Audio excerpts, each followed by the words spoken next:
Welcome to your teacher classes. और आज हम लोग बच्चों 11.1 प्रश्नावली का क्वेश्चन नंबर 8, 9, 10 क्लास 7 का बनाएंगे। क्वेश्चन है, समीकरण के सामने दिए x के विभिन्न मान समीकरण में रखकर जांच कीजिए कि सही हल क्या है और उस पर गोला लगाइए। तो देखिए बच्चों, यहाँ पर समीकरण दिया हुआ है 3x - 1 बराबर -4, ठीक है। और यहाँ पर x का कुछ मान दिया गया है, जैसे 1, 0, -1, 2। तो इन सभी x के मान को 12 पारी, ठीक है, पारी मतलब बार बार एक बार इस x के मान को समीकरण में रखकर हम हल करेंगे, एक बार 0 के मान को हम इस x के जगह रखकर हल करेंगे समीकरण को, एक बार -1 और 2। इन चारों के मान को हम x की जगह रखकर इस समीकरण को हल करेंगे। तो जिस x के मान पर इस समीकरण का दोनों पक्ष, ठीक है, दोनों पक्ष जब एक दूसरे के बराबर होगा तो हम कहेंगे उस x के मान पर यह समीकरण का हल है। वह x का मान जो है इस समीकरण का क्या है बच्चों, हल है। तो चलिए हम लोग प्रश्न को हल करते हैं। तो देखिए बच्चों, यहाँ मैंने प्रश्न को लिख लिया है और यह प्रश्न कौन सा है, हमारा 8वां प्रश्न है, ठीक है। तो पहला प्रश्न में 3x - 1 बराबर क्या है बच्चों, -4 है, ठीक है। यहाँ पे सॉरी मैंने गलती कर दिया, यहाँ पे क्या होगा माइनस, यह 4 है, ठीक है। क्या है बच्चों, मैं इसको फिर से लिख देती हूँ, 3x - 1 बराबर -4, यह हमारा प्रश्न है।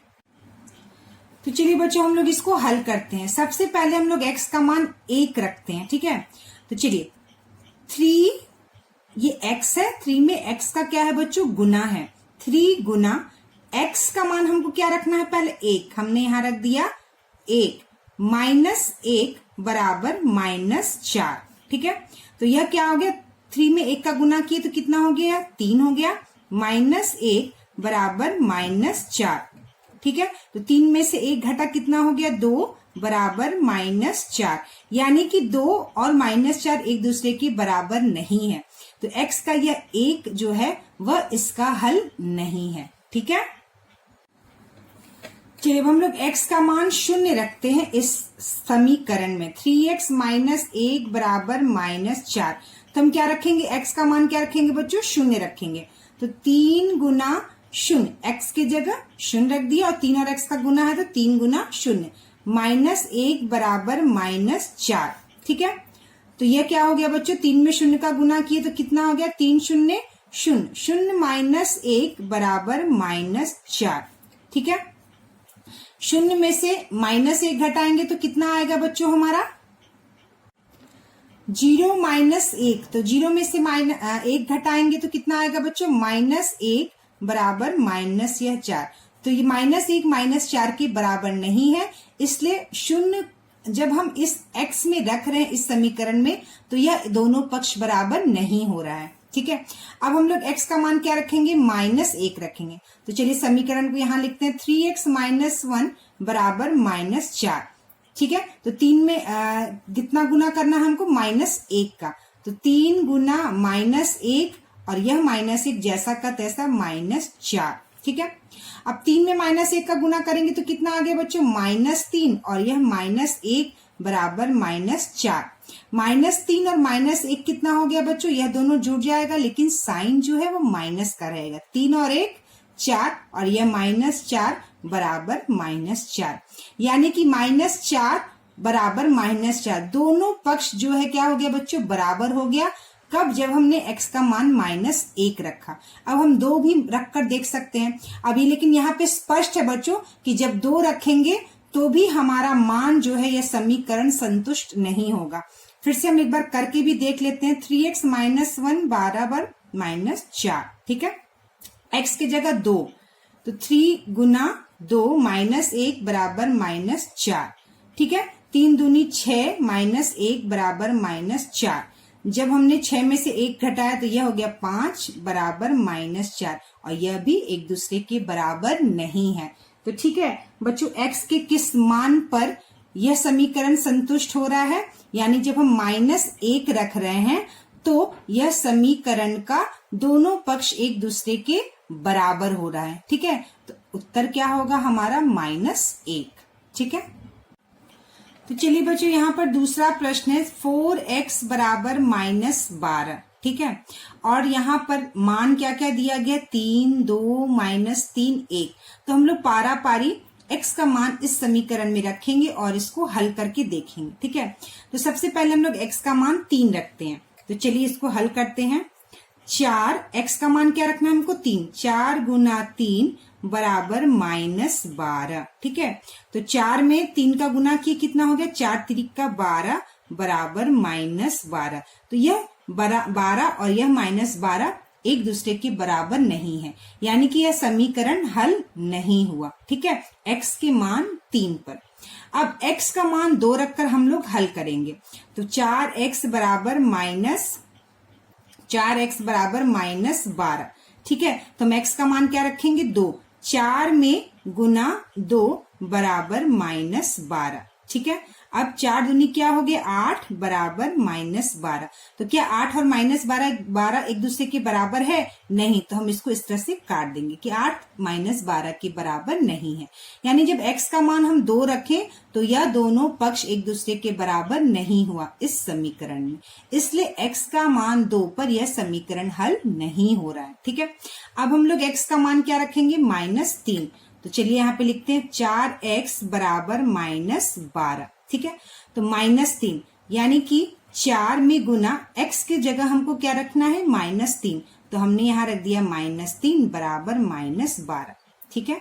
4 3 का 12 और प्लस का गुना माइनस में करेंगे तो उत्तर माइनस में आएगा। तो -12 बराबर -12, यानी दोनों पक्ष एक दूसरे के बराबर है। यानी x के मान -3 पर यह दोनों पक्ष इस समीकरण का दोनों पक्ष एक दूसरे के बराबर है, इसलिए यह समीकरण का हल है। तो हमारा उत्तर आ गया -3। अब x के मान जब आप 1 रखेंगे तो भी यह समीकरण संतुष्ट नहीं होगा। आप करके देखिए, 4x बराबर -12, 4 में गुना करेंगे हम 1 का, 1 बराबर -12, 4 में गुना किए 1 का तो यह आ गया 4 बराबर -12 और यह एक दूसरे के बराबर नहीं है, इसलिए x के मान -3 पर ही इस समीकरण में दोनों पक्ष एक दूसरे के बराबर है, इसलिए x के मान -3 पर यह समीकरण का हल है, ठीक है। तो चलिए हम लोग तीसरा वाला प्रश्न देखते हैं। 3x - 1/2 बराबर 1, ठीक है। तो चलिए हम लोग इसको हल करते हैं, x का मान रखकर देखते हैं। तो पहले क्या है, x का मान -1, ठीक है। तो चलिए हम लोग इसको रखते हैं 3 में गुना x का, x की जगह क्या रखना है बच्चों, हम लोग को -1 रखना है। तो 3 गुना -1 बराबर 1, ठीक है। तो 3 में जब -1 का गुना किए तो कितना आ गया बच्चों, -3, और यह हो गया -1/2 बराबर 1, ठीक है। तो -3 और -1 कितना हो गया, -4 हो गया बटे 2 बराबर 1। अब हम ये 4 जो है 2 से काट देंगे, ठीक है। 2 दूनी 4, यानी -2 बराबर 1, और यह एक दूसरे के बराबर नहीं है, ठीक है। तो -1 जो है इस समीकरण का हल नहीं हुआ, ठीक है। चलिए अब हम लोग दूसरा देखते हैं। तो देखिए बच्चों, x का मान -1 रखकर हम लोग देखते हैं कि यह समीकरण संतुष्ट हो रहा है कि नहीं। तो 3x - 1/2 बराबर 1, ठीक है। तो x की जगह हमने क्या रखा है बच्चों, 5 रखा है। तो 3 गुना 5 -1/2 बराबर 1, ठीक है। 3 × 5 = 15, 15 में से -1/2 बराबर 1, 15 में से 1 गया 14, 14/2 बराबर क्या है, 1, और 14 जो है 2 से काट दिए 7 बार में, तो 7 जो है 1 के बराबर नहीं है। यानी जब x का मान 5 रखेंगे तो भी यह हल नहीं हो रहा है, और जब आप x का मान यहाँ 4 रखेंगे बच्चों, 3 चौका 12, 12 में से 1 गया 11, 11/2, तो भी हमारा समीकरण हल नहीं होगा। अब हम लोग 1 जो है x का मान रखकर देखते हैं। तो चलिए यहाँ पर रखते हैं, 3 में गुना करेंगे हम 1 - 1/2 बराबर 1, ठीक है। तो 3 में 1 का गुना की कितना आ गया, 3 - 1/2 बराबर 1। तो यह क्या हो गया, 3 में से 1 गया 2/2 बराबर 1, और 2 से 2 एक बार में कट गया, तो हमारा क्या आ गया, 1 बराबर 1, यानी कि यह समीकरण जो है x के मान 1 पर हल हो गया। क्यों हल हो गया? क्योंकि दायां पक्ष और बायां पक्ष दोनों बराबर है। तो हम यहाँ पर क्या करेंगे बच्चों, घेरा लगा देंगे कि x = 1 पर यह समीकरण संतुष्ट हो रहा है और यह समीकरण का हल है। तो चलिए हम लोग चौथा वाला प्रश्न को हल करते हैं। यहाँ पे प्रश्न है 9x² = 9, ठीक है, और x का मान है 1, -1, 2 और 3। तो चलिए इसको हम लोग हल करते हैं। पहले x का मान क्या रखेंगे? 1, ठीक है। तो 9 गुना x यानी 1 का होल स्क्वायर बराबर 9, ठीक है। तो x स्क्वायर है बच्चों, x क्या है? स्क्वायर है। तो x का कोई भी मान रखकर हम उसको स्क्वायर करेंगे। तो यहाँ 1 को रखकर स्क्वायर किया, ठीक है। तो अब 9 में 1 का स्क्वायर तो 1 ही आता है, बराबर 9, यानी यह हो गया 9 बराबर 9। तो हमारा उत्तर निकल गया, x के मान 1 पर यह समीकरण हल हुआ, ठीक है। अगर हम x का मान -1 रखते हैं, 9 गुना -1 का होल स्क्वायर बराबर 9, ठीक है। तो देखिए बच्चों, 9 इंटू -1 का होल स्क्वायर, x की जगह -1 रखा।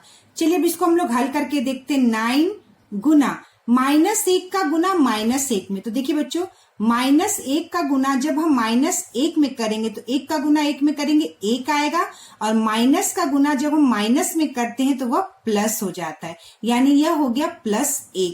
तो 9 में गुना 1 बराबर 9। क्यों? -1 का गुना जब -1 में करेंगे तो वह +1 आ जाए, ठीक है। तो यह हो गया 9 बराबर 9, यानी कि x के मान -1 पर भी यह समीकरण क्या हो रहा है बच्चों? हल हो रहा है। मतलब दोनों पक्ष एक दूसरे के बराबर हो रहा है, ठीक है।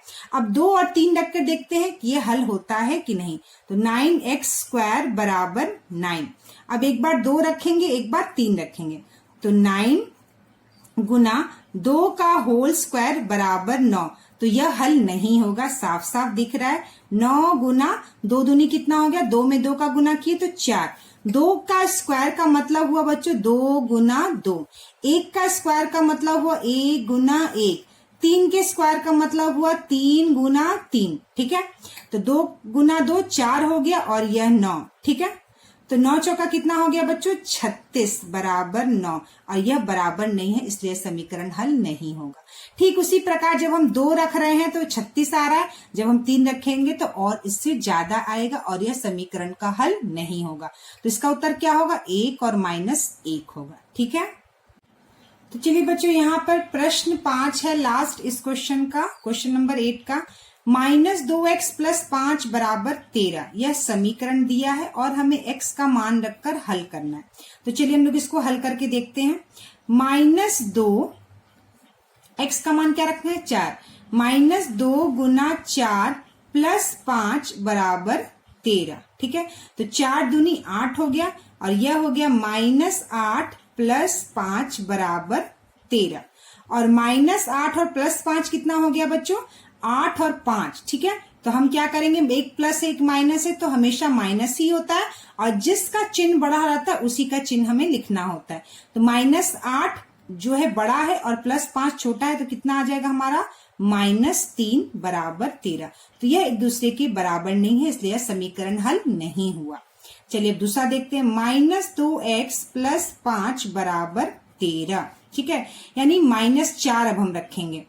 तो -2 गुना 4 के x की जगह -4 + 5 बराबर 13। अब इसको रखिए, -2 और -4, 4 दूनी 8, और माइनस क्या हो गया बच्चों? प्लस हो गया। तो यह हो गया 8 और यह हो गया 5 बराबर 13। और 8 और 5 कितना होता है बच्चों? 8 और 5 होता है 13, और यह है 13। यानी कि इस समीकरण -4 जब x का मान रखेंगे तो यह समीकरण हमारा हल होता है, और इस प्रकार इसका उत्तर क्या हो गया? -4। 2 और -2 हम रखकर देखेंगे तो भी हमारा, देखते हैं हल होता है कि नहीं होता है। -2x + 5 बराबर 13। अब हमें मान क्या रखना है? x का मान 2 रखना है। तो चलिए रखते हैं। -2 गुना 2 प्लस 5 बराबर 13। 2 दूनी 4 यानी -4 प्लस 5 बराबर 13। यानी +5 बड़ा है और 4 जो है छोटा है, तो बड़े में से छोटे को हम घटा देंगे तो यह हो जाएगा 1 बराबर 13, जो कि एक दूसरे के बराबर नहीं है, तो यह भी हल नहीं होगा। -2 रख कर देखिए तो यह भी हल नहीं होगा। -2x प्लस 5 बराबर 13, ठीक है। तो -2 गुना x की जगह क्या रखना है, -2, -2 प्लस 5 बराबर 13, ठीक है। तो -2 कितना हो गया, 2 दूनी 4 और माइनस में माइनस का गुना प्लस, तो 4 प्लस 5 बराबर 13। 4 और 5 कितना हो गया, 9 बराबर 13, यानी कि 9 और 13 एक दूसरे के बराबर नहीं है। तो इस प्रश्न में -4 हमारा उत्तर हुआ और -4 x के मान -4 पे यह समीकरण हल हुआ, ठीक है। तो प्रश्न 9 क्या है बच्चों, नीचे दी गई परिस्थितियों के लिए उपयुक्त समीकरण बनाइए। तो यहाँ परिस्थिति दिया गया, हमें समीकरण बनाना है। पहला प्रश्न है, निशु का कद 80 सेंटीमीटर है, उसकी माता जी उसके कद के 2 गुने हैं, 2 गुने से 5 सेंटीमीटर कम है, ठीक है। तो निशु का कद 80 सेंटीमीटर है और उसकी माता जी उसके कद के 2 गुने से 5 सेंटीमीटर कम है। तो हमको क्या करना है, समीकरण बनाना है, ठीक है। हमें क्या करना है बच्चों, समीकरण बनाना है, ठीक है। तो देखिए बच्चों, इस प्रश्न में निशु का कद तो दिया हुआ है, ठीक है, निशु का कद दिया हुआ है, उसकी माता जी के लिए हमें समीकरण बनाना है। तो निशु का कद 80 सेंटीमीटर है, उसकी माता जी उसके कद के 2 गुने, किसके कद के 2 गुने, निशु के कद के 2 गुने, यानी 80 का 2 गुना, ठीक है। उसकी माता जी का कद निशु के कद के 2 गुने हैं। तो निशु का कद कितना है, 80 और 80 का 2 गुना, तो हम 80 का क्या लिखेंगे बच्चों, 2 गुना, तो 80 गुना 2, ठीक है। उसकी माता जी उसके कद के 2 गुने, उसके कद मतलब निशु के कद के 2 गुने से 5 सेंटीमीटर कम है, यानी 5 कम है। कम के लिए हम माइनस लिखते हैं और यहाँ लिखेंगे 5, यानी कि 80 गुना 2 -5, तो यह इसका समीकरण हुआ, ठीक है। यह समीकरण का जो है क्या हुआ बच्चों, इक्वेशन हुआ। माता जी का कद बराबर 80 गुना 2 -5।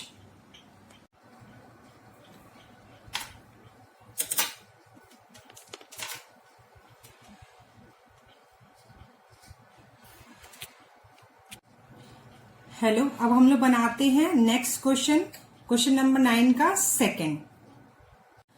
देखिए बच्चों, क्वेश्चन नंबर 2 क्या कह रहा है इसमें, सरोज की घर से डाकघर की दूरी 250 मीटर है, ठीक है। तो यहाँ पे बनाया है सरोज का घर और ये है डाकघर। तो सरोज का घर से जो डाकघर की दूरी है वह कितना है बच्चों, 250 मीटर कुल दूरी है।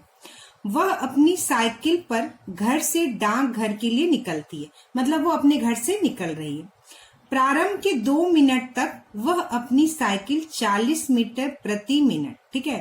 तो 2 मिनट तक वह 40 मीटर प्रति मिनट जो है वह चलती है एवं अगले 3 मिनट तक x मीटर प्रति मिनट की गति से चलती है, मतलब अगले 3 मिनट तक वह x मीटर प्रति मिनट की गति से चलती है। इसके बाद भी 50 मीटर की दूरी बचती है। तो इसी का क्या करना है बच्चों, हमें समीकरण बनाना है। चलिए, इस प्रश्न को मैंने कॉपी में लिखा है और मैं इसको हल करती हूँ। इसको कैसे हल करेंगे, ठीक है। तो देखिए बच्चों, मैंने प्रश्न को यहाँ पर लिख लिया है। सरोज घर से डाकघर की दूरी 250 मीटर है। वह अपनी साइकिल पर घर से निकलती है, घर के लिए निकलती है। प्रारंभ के 2 मिनट तक वह अपनी साइकिल 40 मीटर प्रति मिनट। अब देखिए, प्रारंभ के 2 मिनट, ठीक है, यानी कि 2 मिनट, कितना बच्चों, 2 मिनट, ठीक है। प्रारंभ के 2 मिनट तक वह अपनी साइकिल 40 मीटर प्रति मिनट, ठीक है, प्रति मिनट, यानी प्रति मिनट हर 1 मिनट, ठीक है। प्रति मिनट का मतलब हो गया हर 1 मिनट, ठीक है, हर 1 मिनट।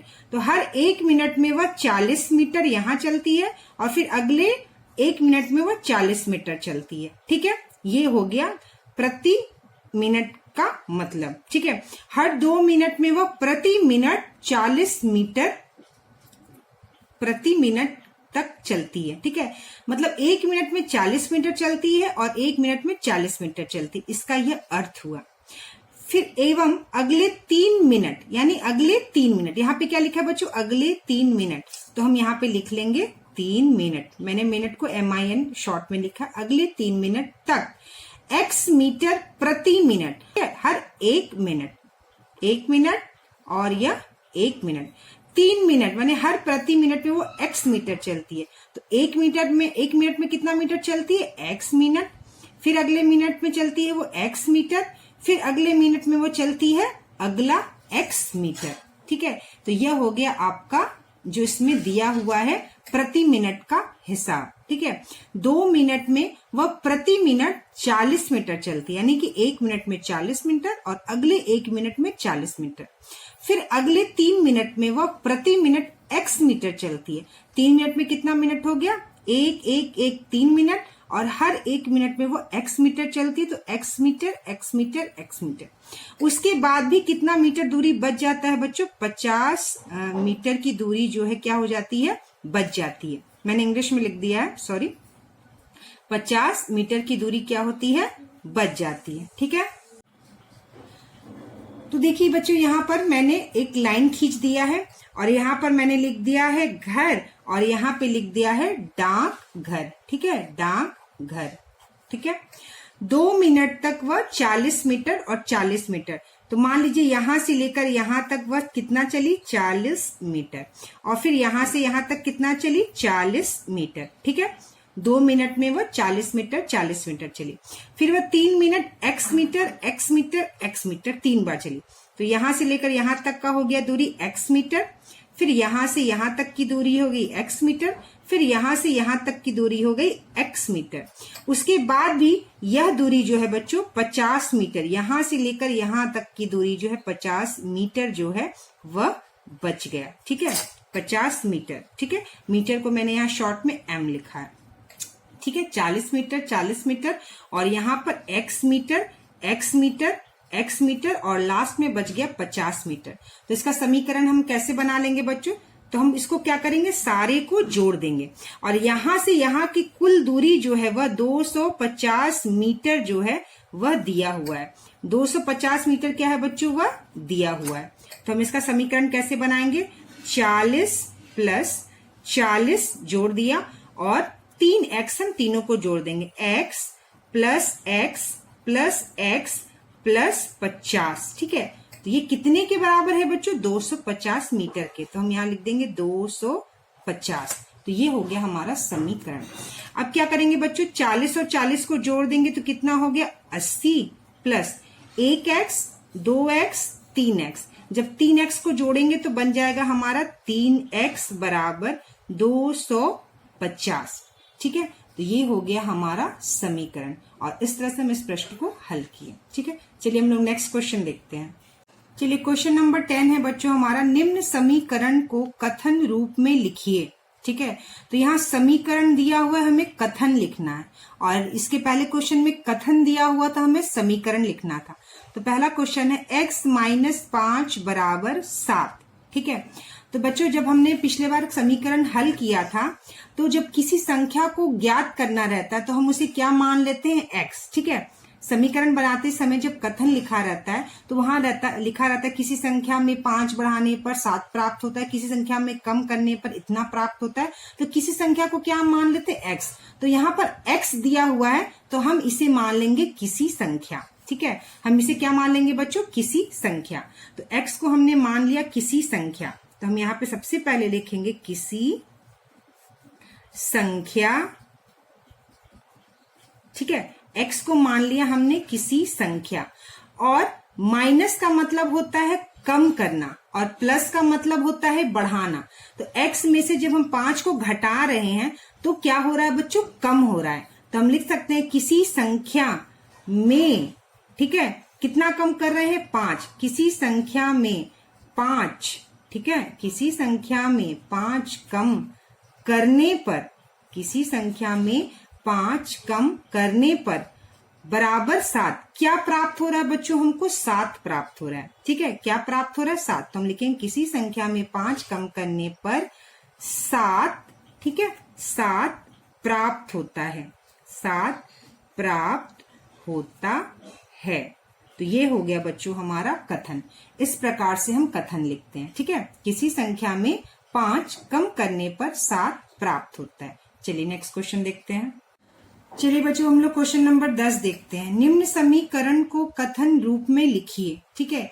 तो समीकरण दिया है, उसे क्या करना है बच्चों, हमें कथन में लिखना है। पिछले क्वेश्चन में कथन दिया था, समीकरण बनाना था। तो बहुत ही आसान है ये। देखिए x माइनस 5 बराबर 7, मतलब x में जब हम 5 घटा रहे हैं या 5 कम कर रहे हैं तो क्या प्राप्त हो रहा है, 7। तो बिल्कुल सिंपल हम इस भाषा में लिख देंगे, x में 5 घटाने पर 7 प्राप्त होता है, ठीक है। चलिए दूसरा देखते हैं। x प्लस 2 बराबर 3, मतलब x में जब 2 जोड़ रहे हैं तो हमें कितना प्राप्त हो रहा है, 3। तो सिंपल हम लिख देंगे x में 2 जोड़ने पर 3 प्राप्त होता है, ठीक है। चलिए तीसरा क्वेश्चन देखते हैं हम लोग। 2x बराबर 4, ठीक है, 2x बराबर 4, यानी कि x में 2 का क्या है बच्चों, गुना है, यानी x का 2 गुना, ठीक है। तो x का 2 गुना या 2 गुने, ठीक है, दोनों चीजें किताब में दी रहती हैं। 2 गुना भी हम कह सकते हैं या 2 गुने भी कह सकते हैं। तो x का 2 गुना 4 के बराबर है, ठीक है ना। x का 2 गुना 4 के बराबर है, तो हम लिखेंगे x का 2 गुने 4 के बराबर है, ठीक है। चलिए हमारा चौथा क्वेश्चन है, x बटे 3 बराबर 5, ठीक है, x बटे 3 बराबर 5। तो हम देखिए बच्चों, इसको x बटे 3 को आप x गुना 1 बटे 3 भी लिख सकते हैं, ठीक है, बराबर 5। x बटे 3 को हम क्या लिख सकते हैं, x गुना 1 बटे 3, ठीक है, x गुना 1 बटे 3। गुना का अर्थ होता है का, यानी x का 1 बटे 3, और 1 बटे 3 को क्या कहा जाता है बच्चों, तिहाई कहा जाता है। आप 1/3 कहिए या तिहाई, ठीक है। 1 बटे 3 को क्या कहते हैं, 1/3 या तिहाई। तिहाई का मतलब ही होता है 1 बटे 3। तो x का तिहाई भाग 5 के बराबर है, x का तिहाई भाग 5 के बराबर है। इस प्रकार हम इसको लिखेंगे। चलिए हम लोग 5th क्वेश्चन देखते हैं। तो चलिए बच्चों हमारा लास्ट क्वेश्चन है, x प्लस 1 बटे 8 बराबर 5। तो इसको हम कैसे लिखेंगे बच्चों, बिल्कुल जैसा दिया हुआ वैसा ही आपको कथन के रूप में लिख देना है। x में 1 जोड़कर उसमें 8 से भाग देने पर 5 प्राप्त होता है, ठीक है। x में 1 जोड़कर उसमें 8 से भाग देने पर 5 प्राप्त होता है। बिल्कुल जैसा लिखा आप उसको कथन के रूप में लिख दीजिए।